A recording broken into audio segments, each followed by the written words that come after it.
Azərbaycanda son illərdə ürək-damar xəstəliklərindən, xüsusilə infarktdan ölüm halları yüksək səviyyədə qalmaqdadır.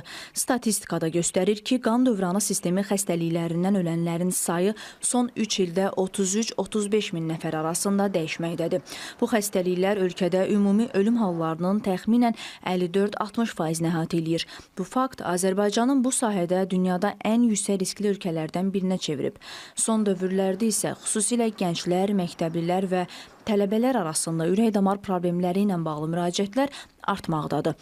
Sosioloqlar isə hesab eləyirlər ki, Azərbaycanda gənclər arasında infarkt hallarının artması təkcə tibbi deyil, həm də psixoloji və sosial amillərlə sıx bağlıdır. Gərgin həyat tərzi, gec yatmaq, sosial şəbəkələrə aludəçilik, siqaret və alkoqol kimi zərərli vərdişlər, eləcə də məqsədsiz və hədəfsiz yaşam tərzi bu riskləri daha da artırır. Bundan başqa infarktın bəzi risk faktorları genetik olsa da, şəkər, yüksək təzyiq və xolesterin kimi problemlərin düzgün müalicəsi olduqca vacibdir. Bu fikirdə olan mütəxəssislər hesab eləyirlər ki, vaxtında və düzgün qoyulan diaqnoz ürək-damar xəstəliklərinin qarşısının alınmasında mühüm rol oynayır.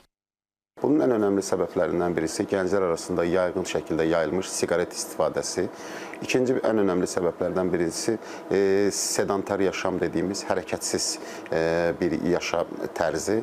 Üçüncü, qalyan kimi elektron siqaretlər kimi tütün məmulatlarının istifadəsidir və fast food qidalarının günümüzdə yayğın istifadəsi və energetik içkilər özəlliklə gənc yaşda ani ölümlərin, ürək aritmiyalarının ən sıx səbəblərindən birisidir.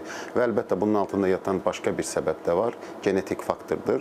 Ailəsində, atasında və ya ana tərəfdən ciddi bir ürək-damar problemi və ani qəflətə ölüm olan insanlar hər zaman risk altındadır və mütəmadi olaraq yoxlanılmalıdır və gənc yaşdakı görülən ölümlərin də ən sıx səbəblərindən də birisi genetik faktorlardır. Ona görə də həkimlər tövsiyə eləyir ki, gənclər zərərli vərdişlərdən uzaq durmaqla yanaşı gün ərzində ən azı 40-50 dəqiqə fiziki aktivliyə vaxt ayırmalıdır.